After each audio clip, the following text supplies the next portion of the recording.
Welcome to the Paranormal Pendle podcast, coming to you from the heart of Pendle Witch Country in the northwest of England. My name is Craig Bryant, author, investigator and collector of stories. Join me as we take a journey into the paranormal, UFO sightings, cryptozoology and big cats. This is the Paranormal Pendle podcast.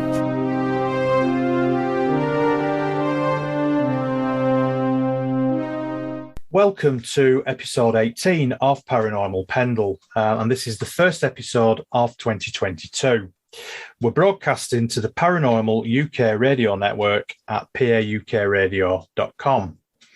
So for the first episode of 2022, I'm delighted that my guest is Richard Rokeby, who is an author, researcher with a keen interest in history, mysteries and forbidden knowledge. He has previously served in the British Army and the UK Police. He holds an advanced certificate in education from Canterbury Christchurch University. He's a qualified police detective and has diplomas in criminology and ufology. And he lives in Warwickshire and he's married with 3 children. So, Richard, thank you very much for coming on the episode. Really pleased to talk to you. That's all right, Craig. Thanks ever so much for inviting me. Yeah, no problem. I suppose really I'd just like to start off with a little bit of background about yourself, really how your interest in ufology started. Well, I suppose I've been a child of the 70s. I suppose we have a lot of influences around that time. Sort of Star Wars was just sort of coming onto the scene. And a couple of other films as well, which was Close Encounters of the Third Kind and E.T., sort of all came at about the same time.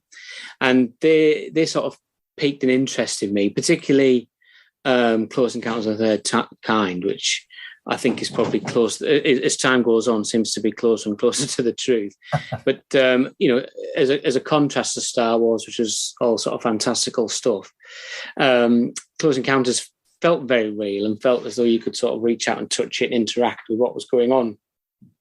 So I think that started my interest. And then back in the day when you used to walk into libraries, I used to just go into the library and grab a few books on UFOs and read through them, over the summer, whatever. So I built up an interest there and then never really did anything with it, but it was always on the back of my mind.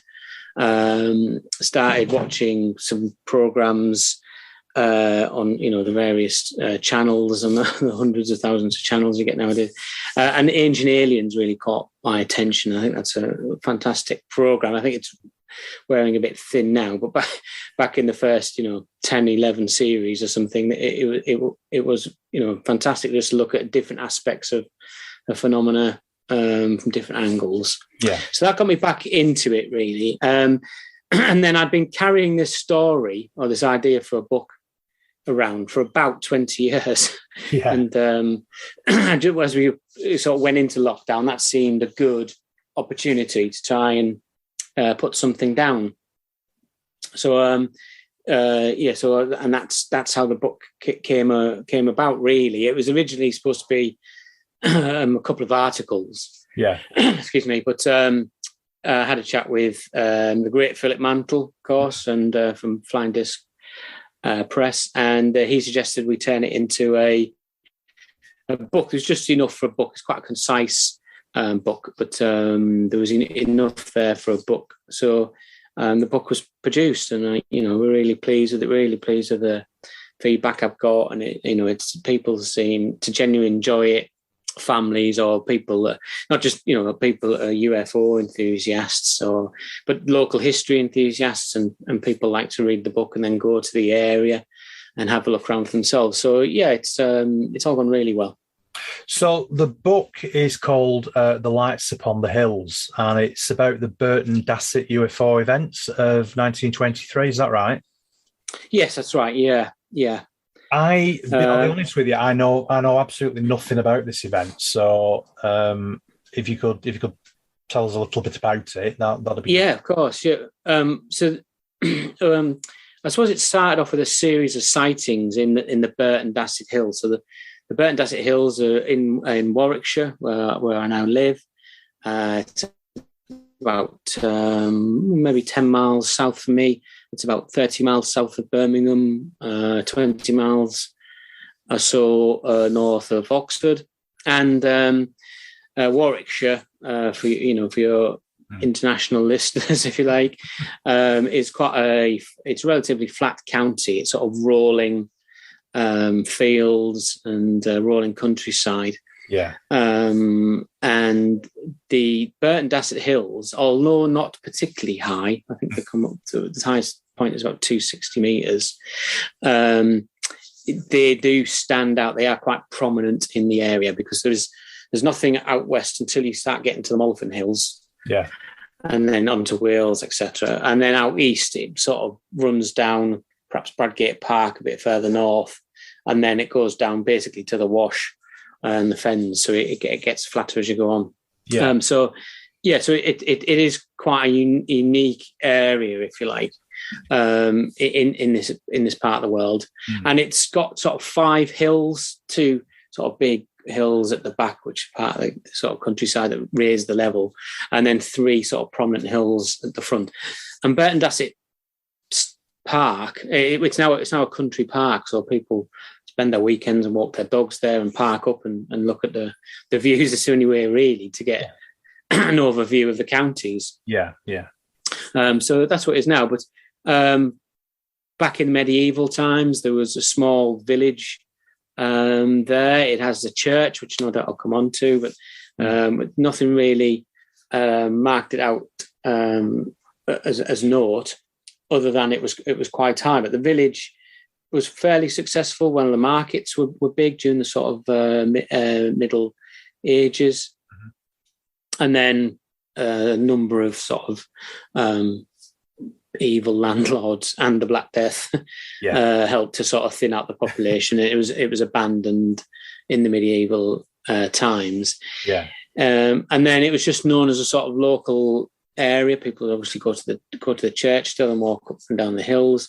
It sort of picked up again in just before the First World War as an iron ore mine. There's a number of iron ore mines that were put there, and there was a train line put up, and that was to move the iron ore onto the main line. So it's quite well serviced by trains, and there's a London-Birmingham train not too far, train line not too far away, and it sort of carried on its own and until 1922, 23, when we start to get a series of reports appearing in the local papers and national papers of people sort of seeing lights of all different colours, generally red, white, bluish tints, but at different times, moving at different speeds, different altitudes, and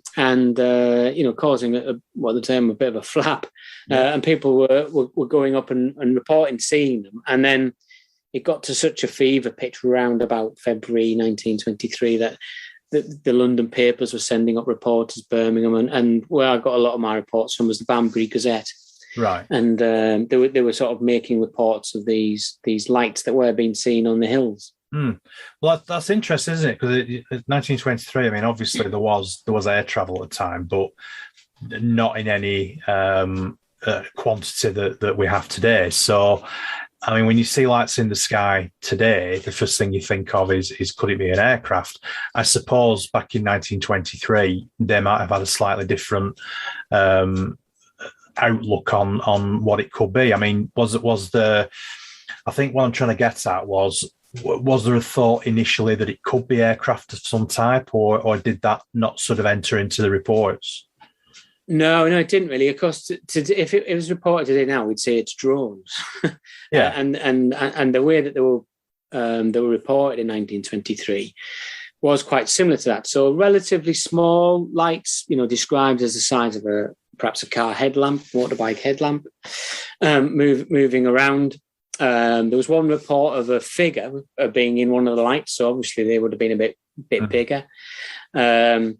but they weren't really attributed to aircraft. Aircraft 1923, so just 20 or so years after the Wright brothers. Yeah, was still obviously we'd had the a massive sort of boost of the First World War in terms of technology, but there's still predominantly loud, big biplanes, noisy biplanes, particularly in private hands. So, it wasn't really aircraft. It was people believed with absolute good reason that they were ghosts. Okay.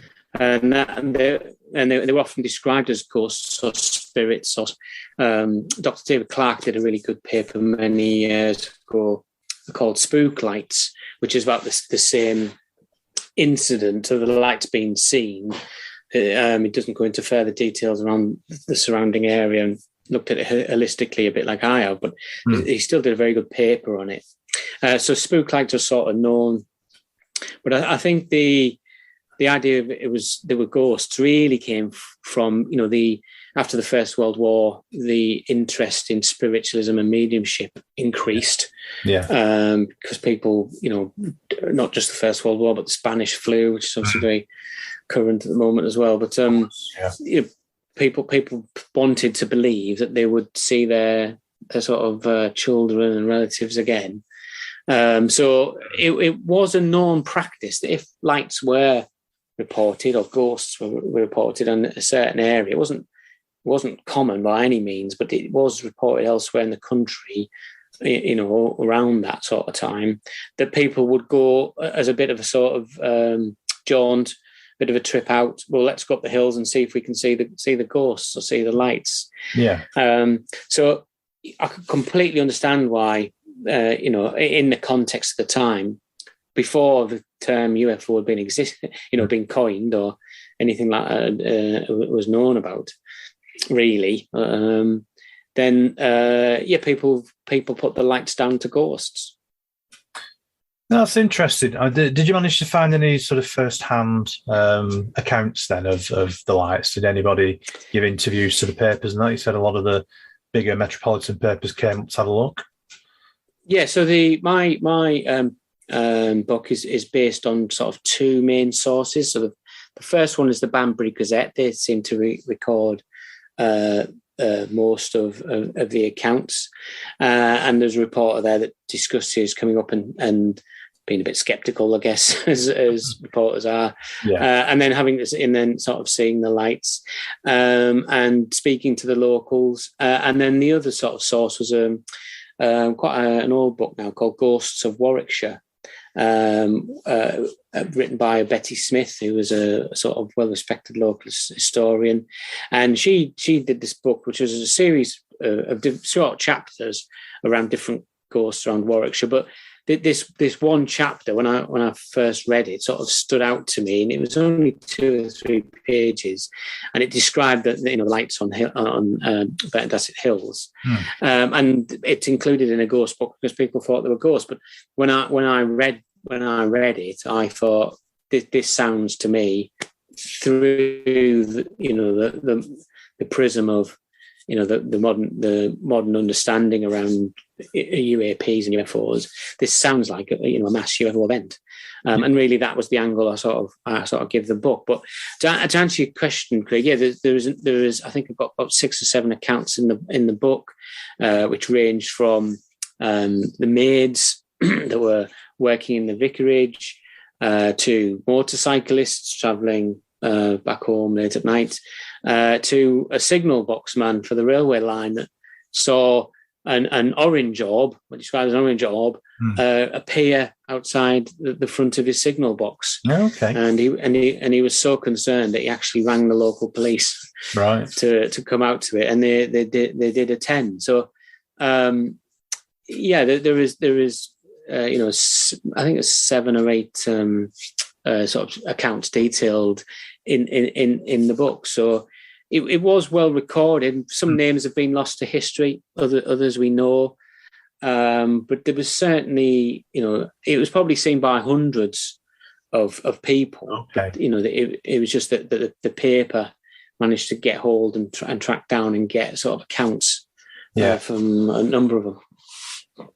So were the accounts similar? Were people seeing similar things, or were they seeing different? I mean, you mentioned different coloured lights. Were they at different heights or different distances? Yeah. I think they were broadly similar in as much as they were fairly small, relatively small. Okay. Sometimes they're described as, look as if they're looking for something, so moving in an organised pattern. Sometimes it'd be one, sometimes it'd be three or four. Sometimes they'd just be doing their own thing, bobbing along, over the undulating hills. Other times there was an account where a lady in one of the bigger houses there, which could have been the vicarage. We can't exactly tie down which house it was, but there is quite a nice, vicarage next to the church. But we say vicarage, it's close to a sort of country park. It's quite a big sort of manor house, really. And there is an account that at one point the light illuminated a room sufficiently enough that people could read by. Whether they did read by, I don't know, but wow. They used the description that it illuminated the room, so they could read by it. So, what technology was around at that time that could do that? Well, certainly nothing that could fly, if you like. But the old searchlights for the Zeppelins could probably produce that amount of light. But that's that's not what it was. It was described as a small light that chose to light up a room. Yeah. So I think there was some intelligence behind it. Behind that, they don't seem to be random. I discuss in the book the Norway lights, the ones that go down down the valleyways in Norway. Okay. And to me, they seem more of a natural phenomena. Yeah, and I've never heard of that. Yeah, sorry, I've never heard of that actually. So yeah, I'm trying to remember the name of the place now, but I think it's called the Winfarnen lights or the Wilfarden lights. Okay. I have sort of wrote a little bit about it, but they seem to be more of a natural phenomenon. Right. But these lights do seem to be under some sort of intelligent control. I say there was only one report of someone who says that they thought they saw a figure in the lights, but for me, I think there's some sort of perhaps artificial intelligence. If we're saying that they're UFOs or UAPs, they're perhaps closer to probes, than organic sort of beings, if you like. Yeah, that's the sort of impression that I'm getting from what you're describing, that there's sort of like probes or some sort of small craft that might not necessarily have a shall we say a creature inside it, the more sort of remote control. Was there any indication that there might have been a bigger ship that had been seen, or bigger lights? Yeah, it's a good question, Craig. No, there wasn't really. No, there wasn't. There was nothing. There was no sort of huge Independence Day type flying, craft anywhere in the area. It was just these lights, and it seemed to go between a specific period as well. Okay. Between that sort of late December 22 to February 1923, right? Which I think as well. If it was happening all the time, he'd said that's more of a natural phenomenon. But this was well documented between those sort of 2 or 3 months over the Christmas period. So clearly they weren't there all the time, so they were going somewhere else at some point. But they were being drawn to that area, and I speculate in the book why that was. Was it something to do with the topography of the area? Was it something to do with the iron ore? Yeah, there.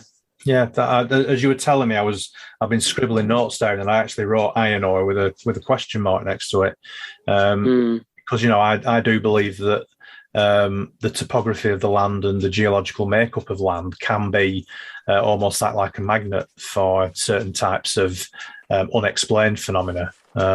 We have similar things around here. I live quite close to Pendle Hill, and we have similar things around here as well. It's not only well known for witchcraft, but it's also very well known for UFOs and UAPs. So that's interesting. I mean, you mentioned about the sort of lay of the land, the makeup of the land. I mean, I assume that it's all sort of just pasture and slightly elevated. There's no marshes or anything like that could perhaps produce marsh gas or something like that. Well, I mean, it does seem to be the ufologist's nemesis, isn't it? It's swamp gas, and swamp gas was blamed or attributed to these lights at one point, but that seems to be based around one particular sighting, a chap by the name of I think it's George Cattrall. Okay. He was a local groom, so he worked with the horses in the stables, and he was leading a horse back from, so there's sort of two villages, Fennycompton and North End, which sort of bookend the hills, and he was leading the horse back through North End, and when he saw what was described as a bluish reddish light hovering above a pool. So this was sort of February time, 1923, and that report was captured as well. And then what happened was, even back in 1923, the idea of swamp gas, marsh gas, dysphosphorus fluorescent gas, is the sort of chemical makeup of it, was sort of attributed to it. But once you do a bit of research into marsh gas or swamp gas, you realise it is quite small. It's a bit like a blue flame from the old Bunsen burners used to get in school. It can move, but it sort of doesn't last for very long. It'll only move a couple of meters or so, then it will burn out. And it's really difficult to produce, and generally it's produced in hot, wet environments, and Warwickshire is quite wet in February, but it's by no means hot. No. So and today is good testament to that, because it's freezing here. But so to give it some, it was that sort of excuse. Even back in 1923 was true that it'd be marsh gas, and then the Times did an article on it in 2003, just sort of the 80th anniversary of it or so, right? And the reporter there, and the report is in the book. They sort of believed that it was swamp gas, marsh gas that was causing all of the all of the sightings, which of course it couldn't be, and certainly I think. If you spent any time with horses, generally they're not that fazed by naturally occurring events, but they are by things that are sort of mechanical, etc. So, so that was put forward as a possible explanation. So did the horse react badly then to this, or So they give the description of the horse. Sort of acting up, rearing up, which I think was probably maybe just reading between the lines, maybe what caught the groom's attention, I guess. But I think these reasons are often given. It would have been at the time to say, well, these aren't ghosts; this is swamp gas, but. They just tend to try and find an explanation, don't they? That doesn't necessarily fit. It just makes them feel better that they've solved the mystery in effect. Yeah, and I think actually the Operation Blue Book with Dr. Hynek, etc. That did it was soon becoming, they lost a lot of credibility by blaming a lot on that. People were seeing all sorts of crafts with orange lights and triangle crafts and. But if it was anywhere near a pool, they were saying, it could be marsh gas. And it's not what's being described. No. And I give a couple of examples in the book. But just to go back on your point there, because I'm interested in what you said around Pendle Hill, etc. And how the makeup of a place can affect what happens there.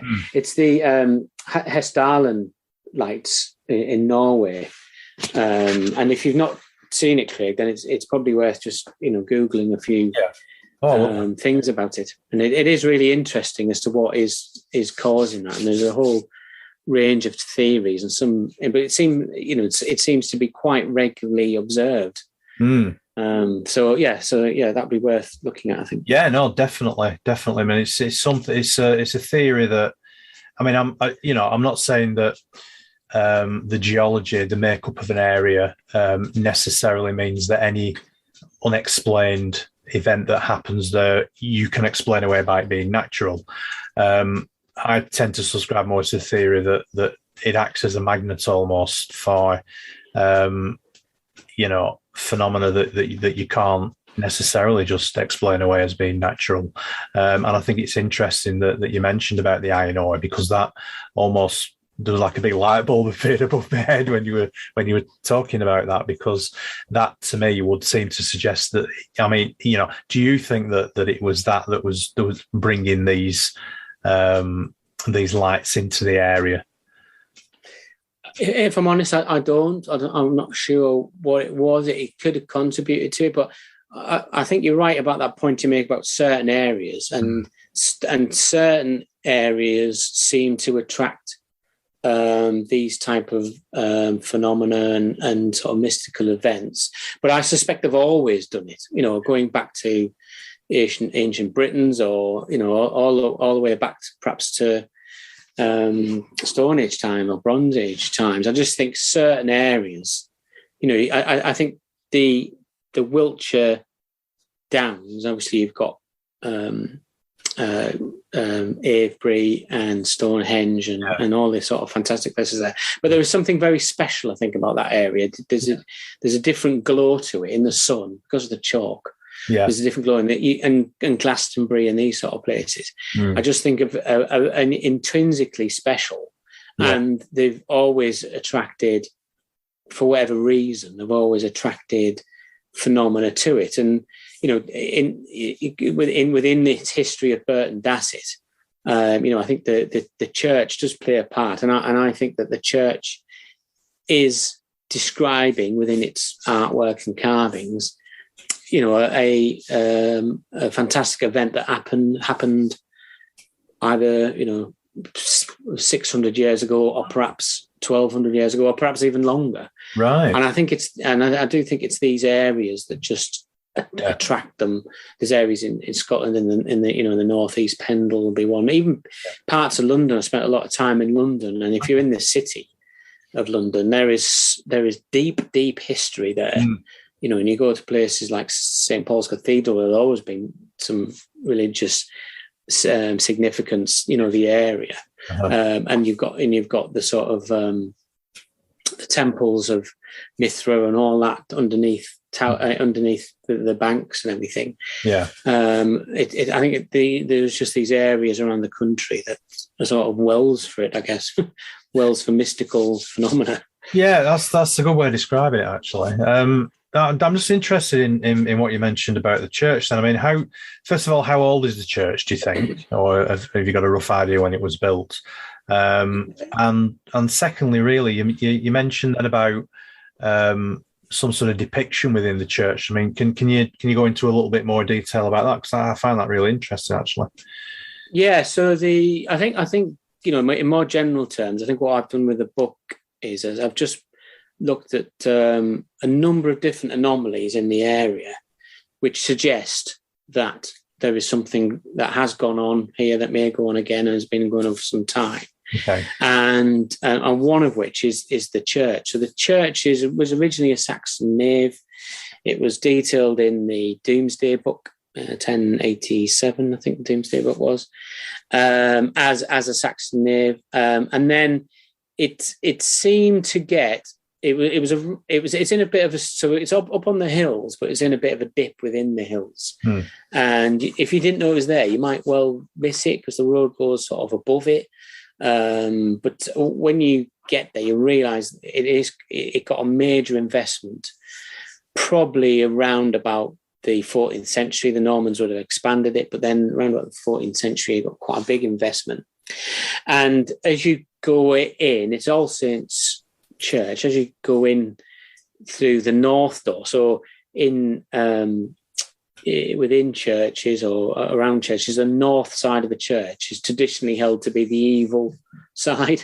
Okay. So the altar would obviously be east. Yeah. Generally where it is, but the north side would generally have where the gargoyles are, etc. on churches, and that was to be the north side, and the main entrance is on the north side. And as you walk through, you're met above the main doorway by lots of orbs that have been carved out of the stone. So, in churches, you'll often see something quite ornate or a proverb or something. And within the church, as you first walk in, there's just these stone orbs, which is sort of unusual in itself. But then as you walk into the church, I describe it in the book as sort of expansive but sparse. So it's a huge space, and it's sometimes called the Cathedral in the Hills or the Cathedral in the Cotswolds, the church.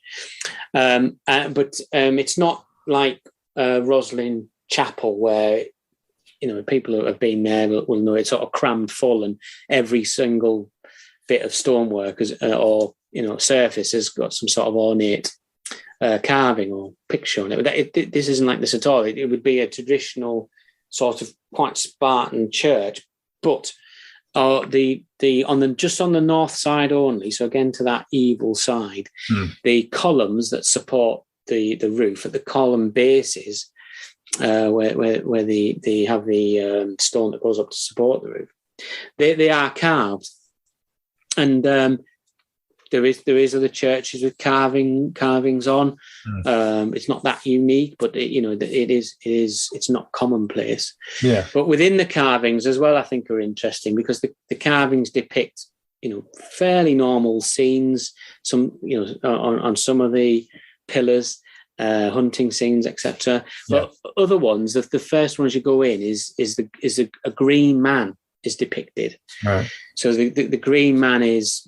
And I know you'll know this better than I will, Craig. So please add into it. But the green man is an old English ancient symbol, and it's a man using but the face and in this case the body as well is often depicted by plants and vegetables, etc. Yeah. So there's a green man in there, and the green man, my understanding is that it represents the joining of two cultures, or so traditionally in the church it was to do with paganism and Christianity coming together. And again, I don't think it has occurred elsewhere where there's green men in churches, but it's still pretty rare. And again, when you take it in context with everything else, but is it saying something else? Is it joining of two other worlds, perhaps two other civilizations, etc. But I just think it's really interesting it's there. But then there is other carvings. There is a carving of a half man, half dragon type creature, which again is unusual for a church. Yeah. And then my favourite, there is a chase scene, so a hunting scene, but the two of the animals are carved as if they're upside down. So you've got the horse and the dogs chasing around, and then the dogs, the two of the animals, which I think are a sheep and something else, and a deer, are carved upside down. So almost as if they've been levitated, and the idea is that they're up in the sky. Yeah. So I think that's really interesting, and obviously there's pictures in the book, and people can make their own mind up. Yeah. And then there is the medieval artwork. So I'm no expert in medieval art at all, but I've done a bit of research. And what's depicted above the main part of the church where the altar is two giant depictions of Saint Michael and the Virgin Mary. But then off round to the side in the sort of north, again on the north side of the wall, is a depiction of two kings. So, or look like kings. So, the official history would say that the first king he's depicted holding his own head. Okay. And we think that's probably Saint Ethelbert. Right. And they have crowns on, etc. But Saint Ethelbert was a Northumbrian prince that came down to Mercia to marry a Mercian princess and become king of Mercia. But he wouldn't renounce his Christian faith, so he was beheaded. And he was taken, and he's buried somewhere in the region of Hereford Cathedral. Okay. And when you read into Saint Ethelbert, there is quite a lot of phenomena associated wherever his body was left. Okay. On the way into Hereford. Yeah. Okay. And then the second depiction again looks like a king, regally dressed, regal beard, regal crown. But in his left hand, which is held up in the air, there is a bottle or an orb or a container of some description. And again, the official history would say that would probably be St. Oswald, because he is often depicted holding an orb, or it's one of the Magi, one of the wise men from the Nativity story. But there was nothing else really to suggest it's linked to the Nativity story. It seems a bit out of the way. But my eureka moment from this whole adventure of researching it and writing the book was when I had a look at the picture on the wall. You can see that this bottle orb isn't actually on the king's hand. It's floating 2 or 3 inches above it. Okay. And it's been depicted deliberately that way. Yeah. It's been obscured. The gap between the hand and the bottom of the bottle has been obscured either through natural corrosion or somebody in the church not liking it. But when you look at the bottle, it's sort of thick round in the middle. It's got a little bit on the top. It's got what you would term to be a base, but there's undulating lines around the middle main bit of the bottle, which could suggest movement or rotation. Yeah. And I just think when you take it into context of everything else that's going on in Burton Dassett, is these are 14th century drawings of 9th century saints, effectively. Yeah. So are they telling us a story about something that happened there, or is it a depiction of a local king or dignitary that witnessed a flying orb and wanted to show that it'd be attributed to it or be connected to it, that they were in some sort of control of it by having it depicted floating above their hand? I don't suppose we'll ever know, but pictures are in the book. People can have a look or visit the church with the book and make their own mind up. But I just did really have that sort of eureka moment when I studied it and thought, that object is floating above the king's hand. I mean, it certainly sounds credible that they would leave. I mean, they tended to leave little clues around, didn't they? Mainly because they didn't really understand what they were seeing, so they probably attributed something religious to it, and that's why they put these images in the church, I would imagine. I mean, I don't know, I'm no expert myself, but the fact that it survived really is incredible as well, because as you probably know, during Oliver Cromwell's reign and the Puritan era, very often the works of art, most churches were decorated, is my understanding, but they were whitewashed out, they were painted over, they were scraped off the walls. But the fact that these have survived, is again unusual. It's quite remarkable, isn't it? Do you think it's because it was probably fairly sparsely populated and quite out of the way, or what do you think? Yeah. I think that could be one of the reasons. That they're also very impressive, even for the time. They are very impressive. And I just think people thought, oh well, if I don't tell Oliver Cromwell, then you don't, then they'll be all right. Word just didn't get around. And funny, that is a funny link actually, because it's Edge Hill isn't not too far away, and we had the Battle of Edge Hill in 1642, I think. Which was a big battle of the Civil War, wasn't it? Battle of the English Civil War. And it is reported that it's described that Oliver Cromwell kept his head down in Burton Dassett during the battle. Oh, that's interesting. Yeah. So if he had been to the church, then he would have seen these artworks, and perhaps, despite his predilection to painting things over with whitewash, he may well have realised that there was some stronger significance to what he was looking at, which is interesting. Maybe he was told about things that were going on at that time. I mean, who knows? Do you think then that there's obviously, I mean, how far away is the site of the battle then? Because obviously there'll be an awful lot of energy, won't there, still, sort of attached to that area, and I'm wondering whether that has anything to do with it. Yeah, it could be. So I mean, the Edge Hill is only maybe 4 or 5 miles away.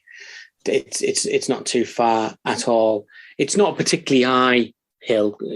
Nobody fights uphill if you can help it. But it is the area is called Edge Hill. Yeah, and even so I think it was October 1642 was the battle, and then the Christmas Eve of that year there was report of ghostly noises and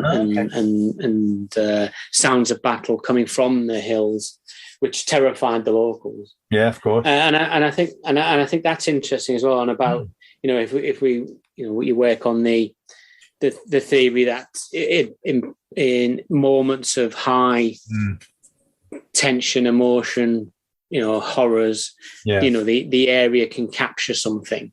That would have been the first battle on British soil probably since Burton Hill, in 900 odd, and big battle. So again, that's interesting. It has been reported since, ghostly noise battles on Edge Hill. So I mean, it all sort of adds to the mystique of the area.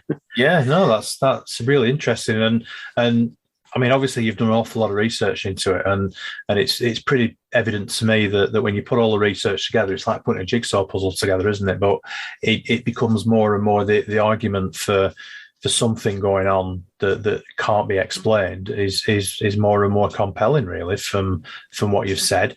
I mean, just going back then to the events of 1923. I mean, what sort of you said it was about 3 months. Was that it? Did it just suddenly start and suddenly stop, or have there been reported incidents since?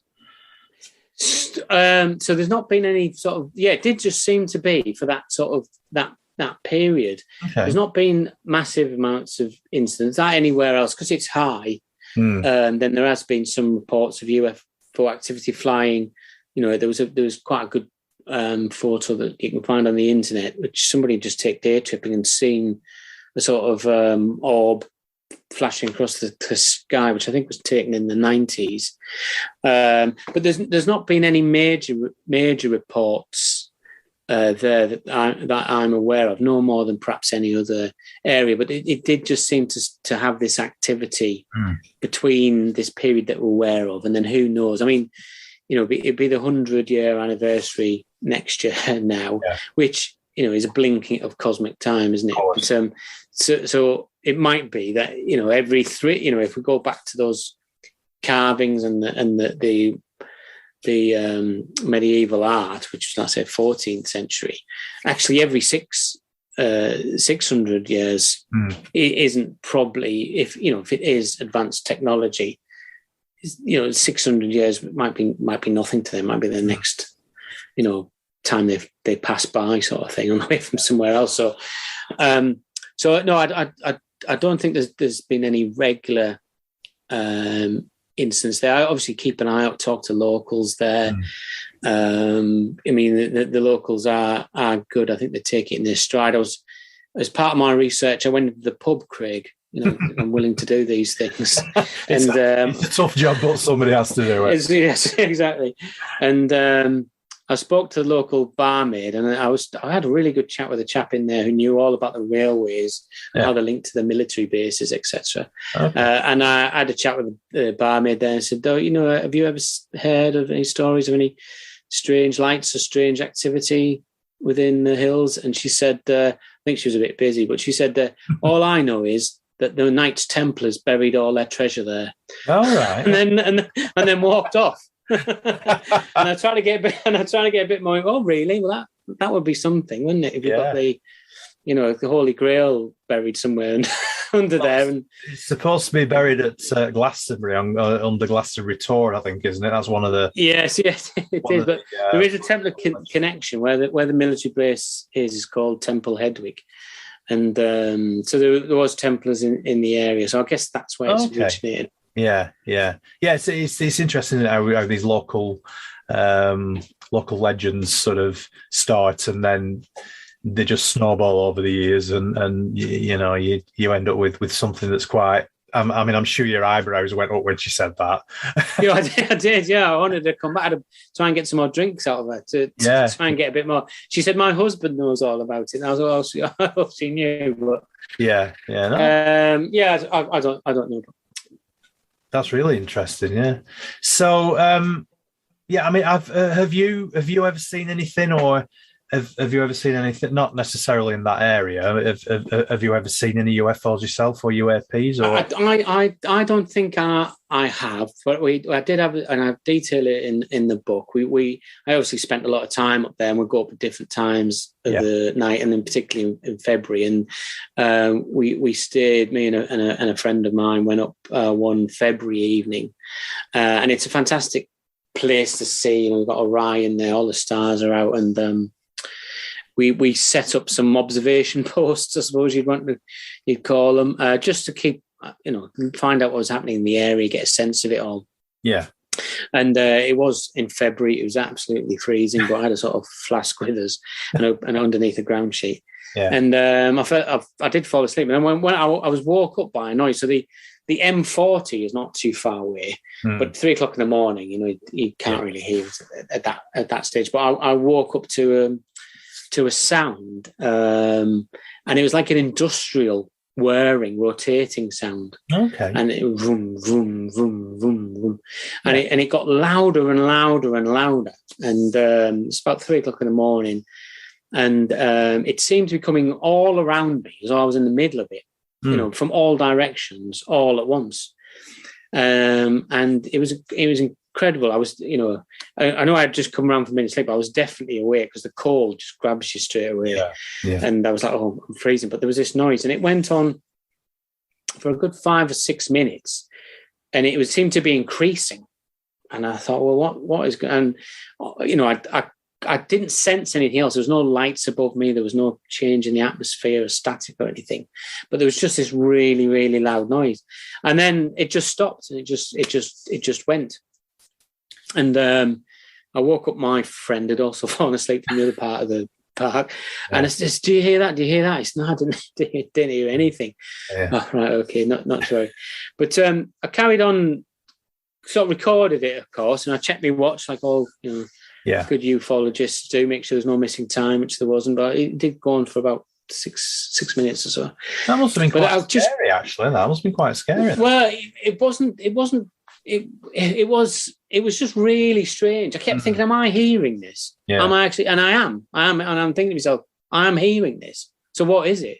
And you couldn't see anything. I said there was no light, and you're up on a hill, and it's middle of the night, bit sort of clouded over, I guess, but there's nothing obvious. But it just seemed to be coming from, it wasn't just outside my ground sheet. It was everywhere, across the whole park, across the whole area. Yeah. From every direction and rotating. And just a couple of weeks later, I was reading through some old UFO accounts. And I came across an account in Warrentown in South Africa, where a farmer described as seeing a mothership, a giant mothership, and lots of little ships, or little balls of lights, etc. Yeah. Traveling over his farm. And he said that the mothership made a noise like a VW Beetle. Right, okay. So the VW Beetle has, as you may well know, it's a sideways rotary engine. Yeah. And it has that distinctive as it goes round. And as soon as I read that, I thought, that's it. That's what I heard. I heard like that noise, like a VW rotary engine, obviously a lot louder, but that was a similar sort of thing. That's interesting. So I did think that was interesting. And, and I was also slightly relieved that somebody else had heard something similar. Yeah. So it sort of give a bit of corroboration to what I'd heard. So I think that's a it was an audible experience, and I'm not even sure it was UFO related, but it was very strange, and I just think that fits in with the area really. Yeah. Got a very excitable doggy in the back. I have, yeah. We've got a young puppy in the back. Oh, wow. But I think she'll be going out soon. Yeah. Well, we've got 2 Cocker Spaniels. One's wow. And one's at 7 months old. So yeah, they're very boisterous as well. No, it is a miniature schnauzer we've got. Oh, bless. We're turning into Crufts now, aren't we? Yeah, I know. It's a really interesting story. I've never heard of it before. I did some research on you, obviously, before we did this podcast. And I mean, what's your sort of gut reaction to it? Yeah, so you in terms of about everything you would need for a UFO event, you've got your witnesses, you've got these strange depictions in the church, you've got the layout of the land, which I detail, matches Orion's belt, and the Orion constellation is its highest currently, and it looks like it sits on top of the hills in February when the events are witnessed. But you've also got the military base. If you wanted anything else, for your checklist, military base. There's a military base at Magpie Hill, which is one of the prominent hills, overlooks it directly, and that came after the sightings. But it's one of the largest military bases in the United Kingdom. Holds the ammunition, about 60% of all ammunition for the armed forces, including probably tactical nuclear weapons at some point. So you've got, all those things that build into a UFO story are in a relatively small area, which is why I think it is really fascinating. But in terms of what I think it is, I go back to earlier on. I think the lights described as affecting the atmosphere. There seem to be something tangible. They seem to have some sort of control. I think they're probably closer to mechanical or perhaps plasma than anything sort of organic. But I think increasingly what's been showing now is through the work of like A.V. Loeb and people like this, is that we send probes to other planets. Yeah. So it makes sense that they would send some probes to us first. Yeah. Or and different civilizations looking at us would, rather than just park on the White House lawn, would actually send some people, some crafts to have a look at it, to see what's going on, and whether they focus on this area because it was a high point, so it's a bit of a reference point, before going off to check other areas. I don't know, but something was drawing them there. But I suspect it's advanced civilization. So, perhaps not necessarily interstellar, but advanced civilization, probes that were drawn to this area for a particular point in time, and may well have been coming periodically for a long time. Yeah, it certainly sounds like there's certainly some very strong historical evidence there, isn't there? Especially with what's in the church. I mean, I think that's really quite astounding, really. What's in the local church, and I'd love to have a look at that. Actually, I think that's. Well, you must come up, Craig. Come up, and I'll show you around. Yeah, no, it does. It sounds like an absolutely fascinating place. Where can people find the book then? Okay, so the book's available on Amazon, The Lights Upon the Hills, Richard Rokeby, and you can get a Kindle copy or the hard copy, the paperback copy, or there's even an audio book as well. They're all on there, or at Flying Disc Press. Yeah, brilliant. Have you got any plans to do any other work? Yeah, I'm researching a couple of things. So I like to look at light and dark. So I'll deal with the dark first, which is looking at whether Nazi technology was responsible for some of the flying saucer sightings in the 1950s. So that is a delicate topic because obviously despicable regime. Yeah. But increasingly there's evidence to show that actually there was some sort of presence. And they had the Third Reich had some sort of hangover after the Second World War and was still in existence.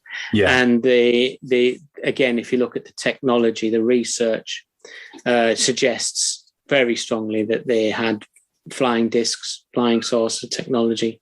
Yeah. And it's what happened to that really. And was it being used either by a Fourth Reich, ourselves or the Russians? So it's quite hard going, but fascinating. But you always got in the back of your mind the terrible loss of life that was responsible for that. Yeah, of course. Yeah. So I'm looking at that. I'm also looking at a sort of working title of Weird Warwickshire, which is covering not just UFO events, but local myths and legends and ghost sightings within Warwickshire, because it's a really, like Wiltshire, it's a really ancient place and it's a very special place, I think, Warwickshire. Yeah. And it's got these stories associated with it, all from way back when to the modern day. So I'm looking at that, and then the third project, which is just a bit of an idea that's come to me, which I think I'd like to look a bit more into, is remote viewing and have a look at it and have a look and see how that all works. But I think that'll be a bit more like a journey into. Well, so, yeah, it's interesting you should mention remote viewing, because if you go back through one of my earlier podcasts, it was only about 2 or 3 months ago, I interviewed a lady who is local. In fact, she's incredibly local. She actually lives in the village where I live, and I've known her for years, and I had absolutely no idea that she was a remote viewer. Wow. The interview that I did with her, I think it's one of the interviews that I'm most proud of, because I think what she talks about is quite astonishing. So if you need to do any research on remote viewing, then Mandy is the person you need to talk to. Yes, I will do. I'll definitely sort of go back through and have a listen to that. Yeah, I think the military aspect and the spy aspect it really interests me as well, and how a lot of resources, money and resources were put into it at one point, and probably still are. We probably won't know much about it, especially by the American military. I mean, there's the film, isn't there? The Men Who Stare at Goats. Yes, that's right. Yeah, which is very close to the truth, if not the truth. But I think it's right up until the Iraq War and Afghanistan, there was still calling on remote viewers, and I think what interests me about that side of it is, I suppose there will always be the more spiritual side of it, which no doubt has its place. But I think when it's used as a tool, and it's not necessarily attributed to spiritual means of getting these messages, but actually, the expanding of your mind and using whatever you've got. And they reckon maybe tens of thousands of soldiers were trained up to try and do this. So so I think that's a bit of another project I'd really like to put some time into. Yeah, they sound really interesting, and I'd love to talk to you again, especially about the Nazi technology. I mean, as you quite rightly said, it's a dark subject, but I'd certainly love to talk to you about any research you've done on that at some point in the future, because I think that is a really interesting subject. So yeah, I'd love to speak to you again at some point. I've really enjoyed chatting with you about this. As I say, I didn't know anything at all about the story of the Burton Dassett UFO events, but you've really given me something to think about, and I hope that the people listening to this podcast have enjoyed it as much as I have, because I've found it really fascinating. Yeah, thanks, Craig. So I really enjoyed the talk, and hopefully we'll speak again. Yeah, I'd love to. Definitely, I'll have to keep in touch and let me know when you finish your next project, and we'll have another chat. Thank you, and take care. Thank you very much. Thank you all. I'm sure you'll agree that that was a really interesting conversation, and I'd like to thank Richard for taking the time to come on the podcast and tell us all about his book. And I urge everybody to go out and buy it because it is an absolutely fascinating story. It's extremely well researched and there's some really interesting aspects to it. So again, thank you, Richard, and all the best with any new projects you've got upcoming.